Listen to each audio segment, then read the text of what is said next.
अस्सलामु अलैकुम वरहमतुल्लाहि वबरकातुहू। बुज़ुर्गों और दोस्तों, हम लोग जब इस दुनिया से विदा होते हैं, जब रुखसत हो जाते हैं, इस दुनिया को अलविदा कहकर चले जाते हैं, तो हम लोगों को कब्र में दफनाया जाता है। उसके बाद आदमी अपने अपने घर पे चले जाते हैं और उसके बाद मुनकर और नकीर दो फरिश्ते आते हैं और आपको सवाल करते हैं। 3 सवाल करते हैं। तीनों सवाल का जवाब आप अगर सही सही देते हैं तो फिर आप कब्र में सुकून की ज़िंदगी जी सकेंगे, और आप अगर सही सलामत नहीं दे सकेंगे तो आपका कोई खैर नहीं। बुज़ुर्गों और दोस्तों, आज दुनिया में आदमी को अगर वो सवालों के बारे में बताया जाए तो लगेगा कि बहुत आसान है, तो हमको कब्र में पूछा जाएगा तो बिल्कुल आसान तरीके से जवाब देंगे। लेकिन ऐसा कुछ नहीं है बुज़ुर्गों और दोस्तों। आप ये प्राइवेट की ज़िंदगी नहीं है कि आप प्राइवेट पढ़ के सारा चीज़ को सीख लेंगे, आमाल सही से नहीं करेंगे तो कब्र में जाकर के सही ढंग से आप जवाब भी नहीं दे सकेंगे। मेरे बुज़ुर्गों और दोस्तों, आपको ये यकीन मानना होगा कि आप अगर आमाल सही करेंगे तभी आप जाकर के कब्र में सही सलामत जवाब दे सकेंगे।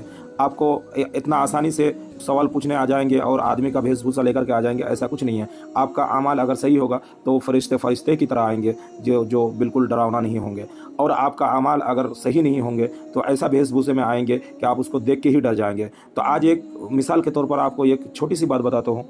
जो एक फ्रेंड था, जो किसी एक फ्रेंड के घर में उसको इनवाइट किया गया, तो इनवाइट में वो घर में जाकर के जैसे पहुंचा है तो उसको बताया गया कि आप नमाज रोज़ा क्यों नहीं करते हैं भाई, आप पढ़ाई लिखाई क्यों नहीं करते हैं, आप सही सलामत से नमाज रोज़ा क्यों नहीं करते हैं, कल आप मर जाएंगे तो कब्र में आपका सवालात करेंगे, आप कैसे जवाब देंगे। तो उन्होंने पूछा कि कौन कौन से सवाल करेंगे वैसे।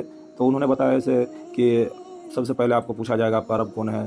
तो उसने तो कहा ये तो बहुत आसान सी जवाब है, जो मेरा रब तो अल्लाह है। उसके बाद पूछा जाएगा आप कौन से धर्म से आप बिलोंग करते हैं, आपका दीन क्या है।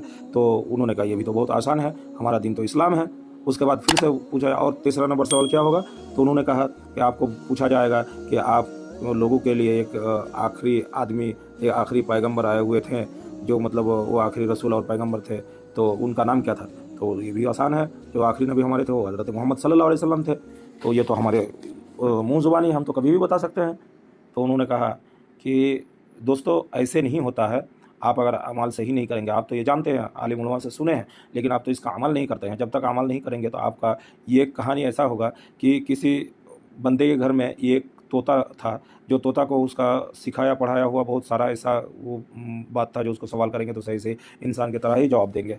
तो एक दिन एक आदमी उसके पास जब वो गया तो एक बिल्ली को साथ में लेकर के गया और जाकर के उसको सवाल पूछा कि आपका जो परवरिश करने वाला है वो मालिक का नाम क्या है।